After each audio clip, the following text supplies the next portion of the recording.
নমস্কাৰ, মই ভৱালী অন্যতা ব্লগৰ সৈতে। পিছে এইটো হৈছে বিহুদিনাৰ পৰিৱেশ। তথাপিতো মই ভিডিঅ'টো অকণমান দেৰিকৈ আপলোড কৰিছোঁ আৰু লগতে মোৰ ভিডিঅ'টো যিসকল লোকে চাই আছে তেওঁলোকক মোৰ ফালৰ পৰা ধন্যবাদ। বিহুৰ আন্তৰিক শুভেচ্ছা আৰু বহুত বহুত মৰম সকলোলৈকে। আৰু আপোনালোকৰ বিহু কেনেকুৱা গৈছে জনাব।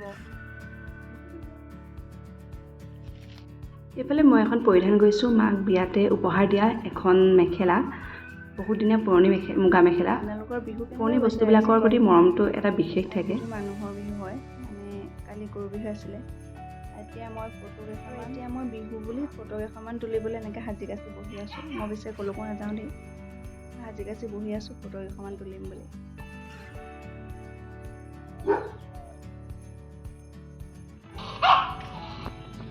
হ'ল দে, আধা ঘণ্টামান ফটোশ্বুট কৰিলোঁ আমি। ফটো মাৰি থাকোঁতে এগৰাকীয়ে সুধিলে যে ৰংঘৰলৈ যাবানে বুলি লগ ধৰিলে। আচলতে ৰংঘৰলৈ যোৱা কোনো প্লেনিং নাছিল, তথাপিতো ভাবিলোঁ ৰংঘৰৰ পৰা এটা পাক মাৰি আহোঁগৈ।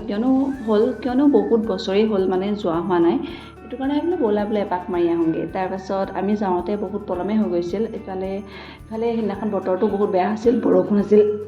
আমি যাওঁতে বৰষুণ দি আছিল, তথাপিতো আমি গ'লোঁ।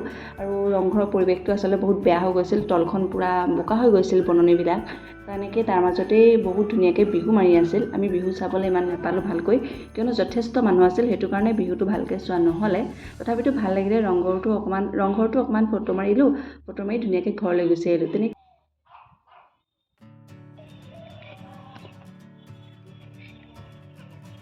হাই জেছি, এবাৰ চোৱা। हाय जैसी, इधर देखो जैसे एप्पल चुआ, एप्पल चा, मी आह आह आह।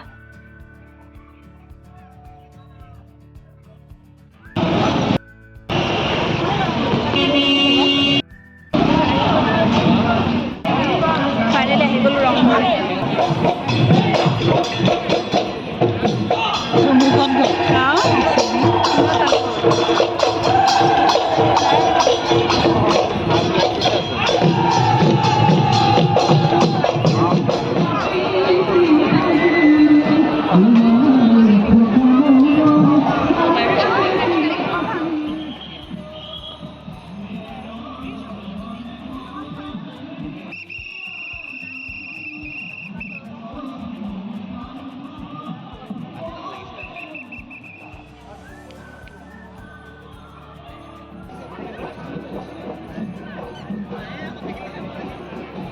বিহু চাহি ওচৰৰ এগৰাকী খুৰীৰ ওচৰত সোমালোঁ। খুৰীয়ে মাতিলে বিহু খাবলৈ, তাহাঁতৰ ঘৰত সোমাই চাহ খালোঁ।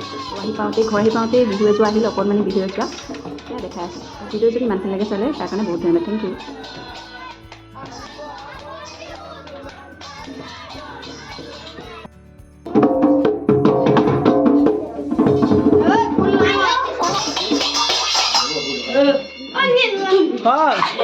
আহা খৰাটো কৰকহি।